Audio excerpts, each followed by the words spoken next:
नमस्कार, मैं हूं दीपाली राणा। आप देख रहे हैं आवाज समाचार। शुरुआत करेंगे हेडलाइंस के साथ।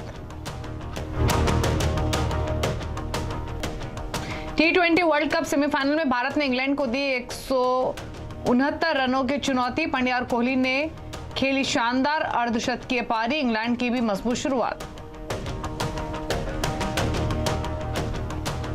वीकली एक्सपायरी के दिन ग्लोबल संकेतों से बिगड़ा बाजार का mood. Sensex 420 point, Nifty 130 point गिरकर बंद। Auto, consumer durable, metal stocks में बिकवाली। रुपया भी 37 पैसे कमजोर होकर 81 पर बंद। क्रिप्टो में कोहराम, 5 दिनों में 25% लुढ़का बिटकॉइन। टॉप 10 करेंसी अपने पीक से 90% तक नीचे। 100 लाख करोड़ डॉलर से ज्यादा का मार्केट कैप साफ।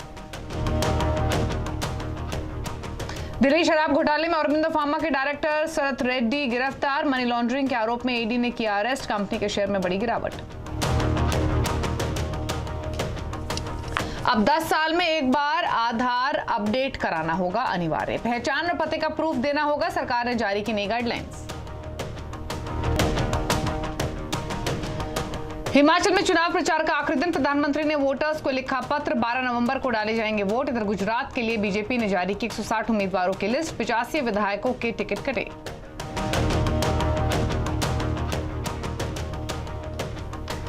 और हिमाचल प्रदेश में विधानसभा चुनाव के लिए प्रचार का आज आखिरी दिन है। गृह मंत्री अमित शाह ने हिमाचल के सुलह की रैली में कांग्रेस पर जमकर निशाना साधा। उन्होंने कहा कि कांग्रेस ने 4 पीढ़ियों तक शासन किया, लेकिन 1 रैंक 1 पेंशन की मांग पूरी नहीं की गई। 2015 में मोदी सरकार ने 1 रैंक 1 पेंशन देने का काम किया। शाह ने कहा कि कांग्रेस के पास कोई मुद्दा नहीं है। कांग्रेस सिर्फ झूठे वादे करती है और झूठी गारंटी बांटती है। गारंटी बांटते फिरते 10 गारंटी लेकर घूम रहे हैं। भाई, गारंटी की तो इसकी वैल्यू है जिसकी कोई इज्जत और आबरू हो। आपकी गारंटी को कौन मानेगा? बताओ भला, कोई मानेगा? जिन लोगों ने 10 साल के अंदर 12 लाख करोड़ के घपले, घोटाले, भ्रष्टाचार किया, उनकी गारंटी को ये हिमाचल की चतुर सुजान जनता मानेगी क्या? और गुजरात विधानसभा चुनाव को लेकर बीजेपी ने उम्मीदवारों के नाम की पहली लिस्ट जारी कर दी है। पहली लिस्ट में 160 सीटों पर उम्मीदवारों के नाम की घोषणा की गई है। मुख्यमंत्री भूपेंद्र पटेल घाटलोडिया से चुनावी मैदान में हैं। वहीं अल्पेश ठाकुर को गांधीनगर दक्षिण और हार्दिक पटेल को विरमगाम से टिकट दिया गया है। बीजेपी की तरफ से पहले चरण के लिए 84 और दूसरे चरण के लिए 76 सीटों पर उम्मीदवारों के नाम की घोषणा की गई है। इस पर और डिटेल्स के लिए अहमदाबाद से हमारे संवाददाता केतन जोशी मौजूद हैं। केतन, बताइए, तो बीजेपी की पहली लिस्ट जारी हो गई है। किसको टिकट मिला है और किसका टिकट कटा है? देखिए, महत्वपूर्ण बात यह है, कल शाम 7:30 बजे ही ये सिलसिला शुरू हो गया था कि हम चुनाव नहीं लड़ेंगे। यानी कि विजय रूपानी, जो कि पूर्व मुख्यमंत्री थे, और नितिन पटेल, वो भी पूर्व उप मुख्यमंत्री, तो पार्टी की ओर से उनको कहा गया कि आप सामने से आओ और ये बताओ कि हमें चुनाव नहीं लड़ना है। तो जितने भी कैबिनेट के मिनिस्टर थे, उनमें से ज्यादातर यानी कि 96% लोगों को टिकट नहीं मिला है और उन्होंने स्वेच्छा से पत्र लिखकर ये बता दिया कि हम इस बार कहीं स्पर्धा में नहीं है। पाटीदार आंदोलन से सुर्खियों में आए हार्दिक पटेल को विरमगाम से आखिरकार टिकट मिल गया है। और जो क्रिकेटर है रविंद्र जाडेजा, उनकी पत्नी रिवाबा जाडेजा को जामनगर से टिकट दिया गया है। जो हकूबा जाडेजा की जगह पर थे, उनका क्रिमिनल ब्रेकडाउन देखते हुए उनको टिकट इस बार नहीं दिया गया है। सबसे महत्वपूर्ण चीज यह है कि हर रीजन में जो भी उम्मीदवार को लिया गया है, उनमें से ज्यादातर नए चेहरे हैं और सोशल इंजीनियरिंग किया गया है। मतलब हर कास्ट को यहाँ पर बैलेंस करके टिकट दी गई है, लेकिन चेहरा है वो ज्यादातर बदला गया है। खासकर हम बात करें तो सबसे अधिक 24 पाटीदार को टिकट दी गई है। 8 क्षत्रिय, 5 आहिर, 14 कोली, 13 ब्राह्मण, 13 एसटी, 24 एससी और 13 आदिवासी को, यानी कि पूरब से लेकर पश्चिम तक जितने भी लोगों को टिकट दी गई है, एक तो चेहरा है वो ज्यादातर नया रखा है। और जिनको टिकट रिपीट की गई है, खासकर एक बात यह भी है कि विजय रूपानी में मंत्री रह चुके कुंवर जी भाई बावरिया और जवाहर चावड़ा, जो कि कांग्रेस छोड़कर बीजेपी का हाथ थाम लिया था, उनको वापस टिकट दिया गया है क्योंकि वो अपने बलबूते पर आते हैं। जस्सा भाई बारड़ जो कि जूनागढ़ पंथक के कल ही बीजेपी में शामिल हुए कांग्रेस छोड़कर, उनको भी टिकट दिया गया है। तो बीजेपी का ये स्पष्ट मत है कि जो जीते इस चुनाव में उसको टिकट दिया जाएगा, लेकिन रूपाणी मंत्रिमंडल के ज्यादातर मंत्रियों को टिकट नहीं दिया गया है। या तो वो हारने की एक संभावना थी या तो उनकी एज फैक्टर है वो काम कर गई। तो हम कह सकते हैं कि एक सोशल इंजीनियरिंग भी किया गया है, जीत के मंत्र के साथ वो आगे बढ़ने की बात कर रहे हैं। और जो अहमदाबाद शहर की 21 सीट है उनमें से 20 का नाम घोषित कर दिया गया है, एक सिर्फ वटवा सीट बाकी है। और जो 6 या 7 पहले चरण की कुछ सीटें बाकी है वो आज रात तक भी डिक्लेयर कर दी जाएगी। जी ठीक है, तो ये हैं डिटेल्स उम्मीदवारों की लिस्ट की और किन्हें टिकट मिला है किन्हें नहीं मिला है। बाकी लिस्ट भी अपडेट होकर जल्द आएगी। शुक्रिया केतन ये डिटेल्स बताने के लिए। लेकिन गुजरात के रण में कौन मारेगा बाजी और किसका पड़ रहा है भारी, आज चुनाव अड्डा में इसी पर करेंगे बड़ी चर्चा शाम 7:57 पर।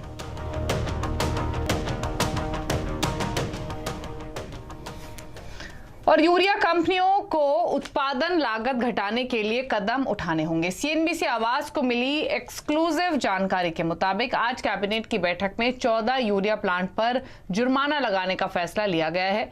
पूरी खबर के जाने के लिए चलते लक्ष्मण रॉय के पास। तो लक्ष्मण बताइए क्या है पूरा मामला, क्या कदम यहां पर सरकार उठा सकती है और इसका इम्पैक्ट क्या होगा यूरिया बनाने वाली कंपनियों पर?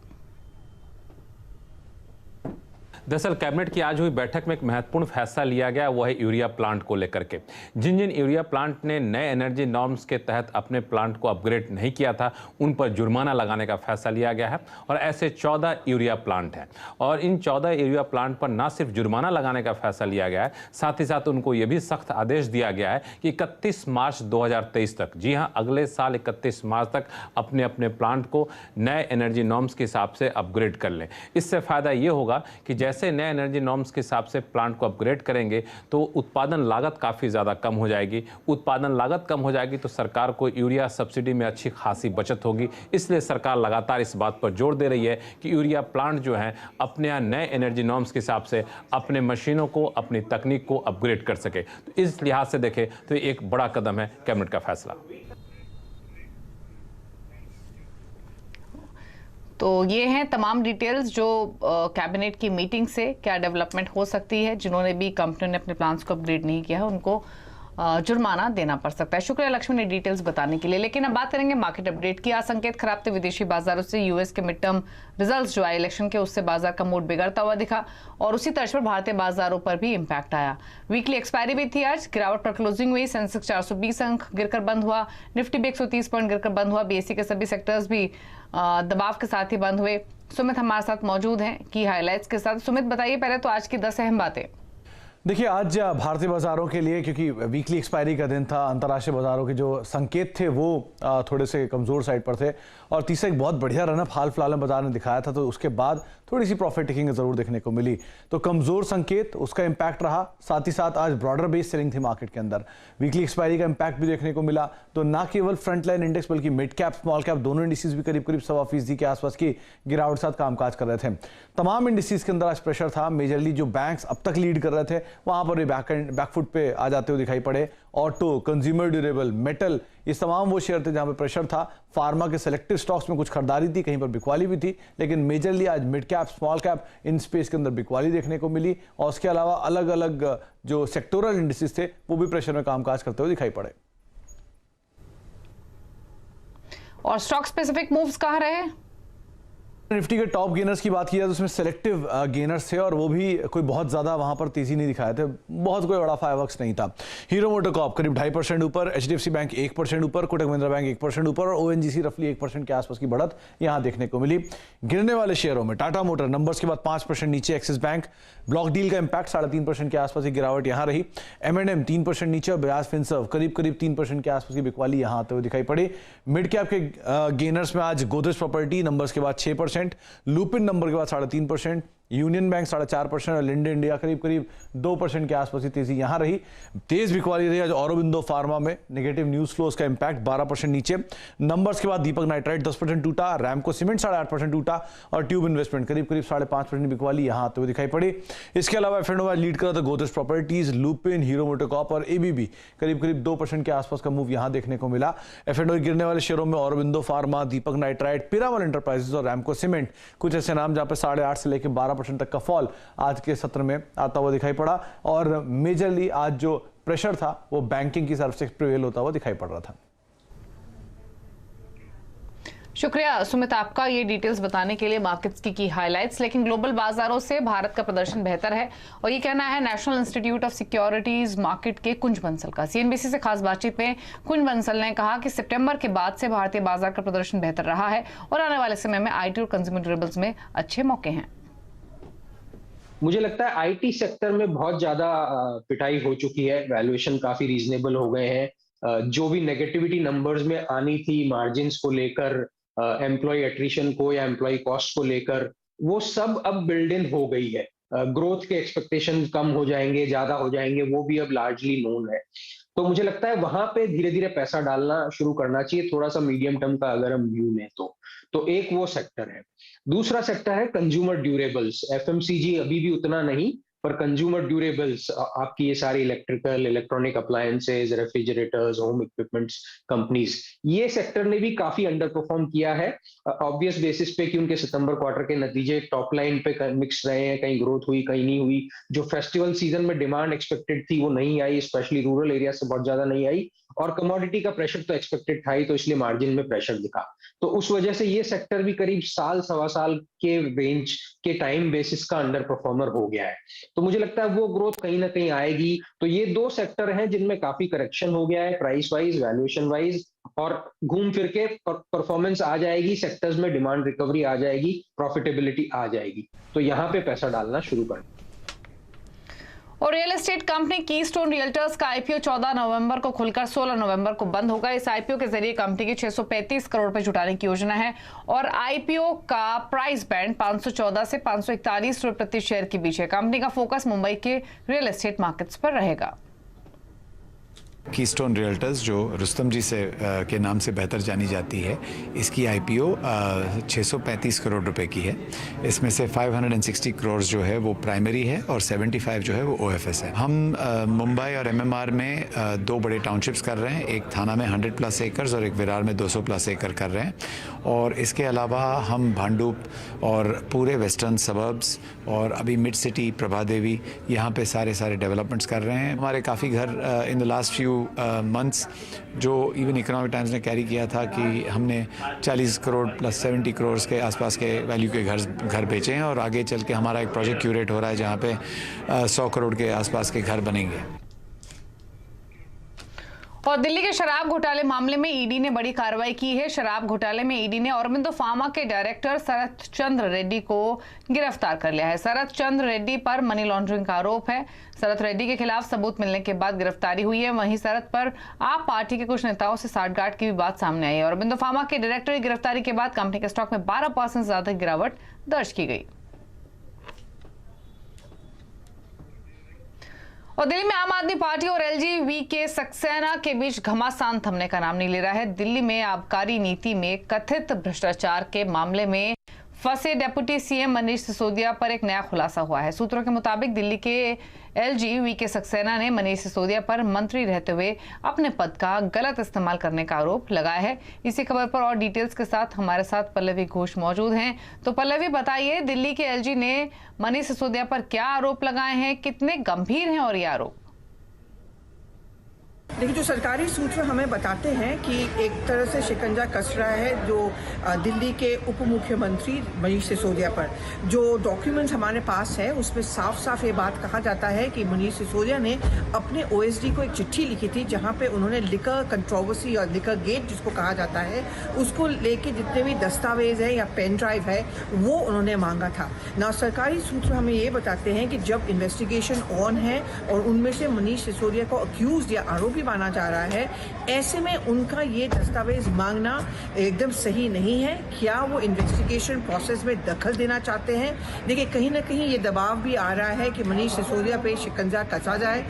ये बात भी चल रही है कि शायद वो अरेस्ट भी हो या ना हो, और इन्वेस्टिगेटिव एजेंसी इस सबूत को अपने पक्ष में यूज करेंगे, ये कहते हुए कि वो इन्वेस्टिगेशंस में दखल दे रहे हैं। और ऐसे में राजनीति एक बार फिर से उभर के आई है दोनों आम आदमी पार्टी, केंद्रीय सरकार और एलजी के ऑफिस के बीच।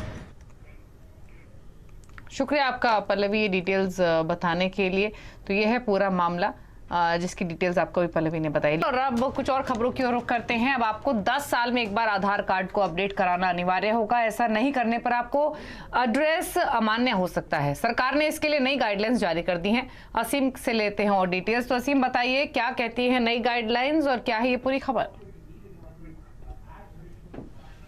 देखिए, सरकार ने साल 2010 में आधार कार्ड बनाने की शुरुआत जो है वो की थी। अब तक 135 करोड़ लोगों को आधार कार्ड जो है वो जारी हो चुका है। लेकिन पिछले 12 सालों के अंदर कई लोगों के अपने एड्रेस जो है बदल गए हैं। जो लोग किराए के मकान पर रहते थे वो वहाँ से शिफ्ट कर गए हैं। कई लोगों ने अपने राज्य तक जो है बदल लिया है। तो ऐसे में सरकार चाहती है कि जो लोग हैं वो कम से कम 10 साल में एक बार अपना आधार कार्ड जो है अपडेट करें। तो इसके लिए सरकार ने गाइडलाइन जो है वो जारी कर दी है। इसको अनिवार्य जो है वो कर दिया है। लोगों को कम से कम 10 साल में एक बार के अंदर अपना एड्रेस और प्रूफ ऑफ आइडेंटिटी जो है अपडेट जो है वो करना पड़ेगा। लोग जो है आधार की वेबसाइट पर जाकर के इसको अपडेट जो है वो कर सकते हैं, या आधार के केंद्र पर जाकर के इसको अपडेट जो है वो कर सकते हैं। इसके लिए आपको 50 रुपए की फीस जो है वो भी चुकानी पड़ेगी। अगर आप ऐसा जो नहीं करते तो आपको सर्विस डिलीवरी जो है वो भी बंद हो सकती है। जैसे कि लोगों को जो राशन कार्ड मिलता है या जो भी सब्सिडी जो है सरकार के जरिए जो मिलती है, तो वो भी सरकार इसको लेकर के बंद जो है कर सकती है। तो कुल मिलाकर के सरकार ने इसे अनिवार्य कर दिया है कि आप 10 साल के अंदर एक बार अपना आधार कार्ड जो है अपडेट जरूर कराएं। और सरकार, शुक्रिया असीम। इनफैक्ट एक और खबर है जिस पर असीम से बातचीत करेंगे, आप बने रहिए हमारे साथ। पहले खबर आपको बता देते, और खबर यह है कि सरकार ओटीटी प्लेटफॉर्म्स को लाइसेंस के दायरे में लाने की तैयारी कर रही है। ड्राफ्ट टेलीकॉम बिल में इसका प्रावधान है और ओटीटी रेगुलेशन को लेकर फिलहाल टेलीकॉम और टेक के बीच विवाद गरमाया हुआ है। असीम से ही डिटेल्स ले लेते हैं। तो असीम, बताइए क्या है ये पूरा मामला? देखिए, सरकार जो है टेलीकॉम सेक्टर में नए रिफॉर्म्स करने की तैयारी कर रही है। इसी कड़ी में सरकार ने ड्राफ्ट टेलीकॉम बिल जो है जारी किया है और सभी पक्षों की राय जो है इस पर मांगी गई है। सरकार ये चाहती है कि जो ओटीटी एप्स हैं उनको रेगुलेशन के दायरे में जो है लेकर के आ जाए, लेकिन इसको लेकर के काफी विवाद जो है वो शुरू हो गया है। आज कमेंट्स देने की ड्राफ्ट बिल को आखिरी तारीख है और कई कंपनियों ने अपने कमेंट जो इसको लेकर के सौंप दिए। सबसे पहले मैं सीयूआई की बात करूं तो जो टेलीकॉम कंपनी की संस्था सीयूआई है वो चाहती है कि जो ओटीटी कंपनी है उनको लाइसेंस के रेगुलेशन में दायरे में लेकर के आ जाए। सेम सर्विस सेम रूल्स जो है उसको लागू किया जाए। खासतौर पर की ओटीटी ऐप जो है टेलीकॉम कंपनियों के नेटवर्क को प्रोवाइड करते हैं, तो इनको नेटवर्क को सपोर्ट करने के लिए का ये पैसे जो है जो कंपनियां हैं उनको, जो टेलीकॉम कंपनियां उनको दे। इसको लेकर के काफी विवाद है, जबकि जो ओटीटी कंपनियां हैं उसका विरोध जो है वो कर रही है।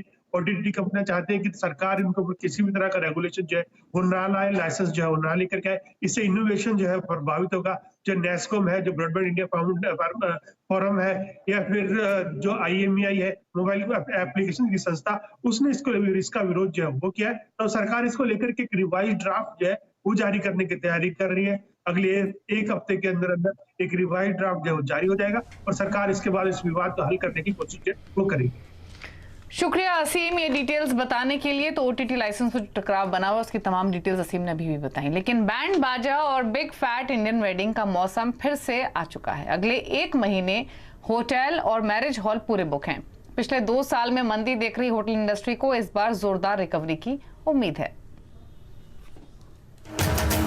इस सीजन की शादियों पर कोविड का साया नहीं है, बजट भी पूरा है और मेहमानों की संख्या भी बड़ी।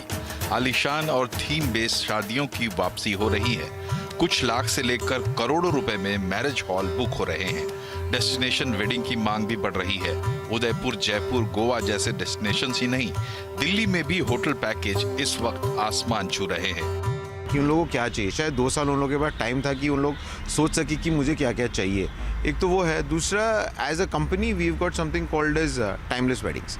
सो we are 100-year-old company, more than 100-year-old company. So we have been doing this for years, and what we actually offer today is that यहाँ पे लोग ऐसे भी है जो आके मुझे कहते हैं कि बेटा मेरा यहाँ पे शादी हुआ था, अभी मेरा बेटा का शादी होने वाला है। So we are able to create as you would say, an experience. Hotel industry की संस्था FHRAI के मुताबिक अभी भी hotel booking pre pandemic level पर नहीं पहुंची है, लेकिन पिछले सीजन के मुकाबले 50 से 70% की ग्रोथ है। F&P वेन्यूज ने इस बार बुकिंग में 25 से 30% का इजाफा देखा है। हिंदुस्तान की शादियां जानी जाती हैं, बिग फैट इंडियन वेडिंग, तो अब वो लोग अब खुल की शादी करने की तैयारी कर रहे हैं। कुछ शादियां प्री कोविड लेवल पे आ गई हैं, अगर इस नवंबर दिसंबर की बात करूं तो, बट आने वाले साल में मुझे लगता है कि हम प्री कोविड लेवल से भी 25-30% ज्यादा बिजनेस करेंगे। वेडिंग बायर इंडिया के कंज्यूमर सर्वे के मुताबिक इस बार 43% कपल अपनी शादी में 250 से लेकर 500 मेहमानों को न्योता देंगे। मेट्रो शहरों में 4 स्टार या इससे ऊपर के होटलों में सिर्फ केटरिंग का खर्च 5,000 रुपए प्रति मेहमान है। देश के तमाम बड़े होटल्स तैयार हैं शादी के सीजन को और ज्यादा यादगार बनाने के लिए। सिर्फ एक महीने में 25 लाख से ज्यादा शादियां हो रही हैं और 90% से ज्यादा वेन्यू बुक हो चुके हैं। जाहिर है डिमांड जब इतनी ज्यादा है तो शादी को यादगार बनाने के लिए लोगों को थोड़ी और जेब ढीली करनी पड़ रही है। रोहन सिंह, दिल्ली। और प्रदूषण में आमतौर पर हम सांस की बीमारियों की खास चिंता करते हैं, लेकिन प्रदूषण में हार्ट के मरीजों के लिए भी खास एहतियात जरूरी है। पूरी बात समझने के लिए देखिए आज कंज्यूमर अड्डा शाम 5:57 पर।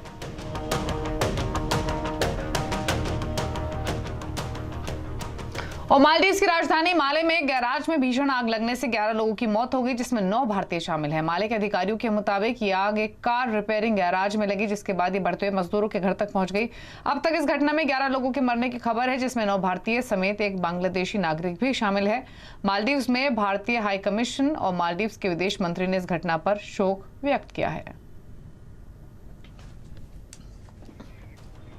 और इसी के साथ इस बुलेटिन में इतना है, लेकिन खबरें लगातार जारी हैं CNBC आवाज और ब्रेक के उस पार भी। नमस्कार।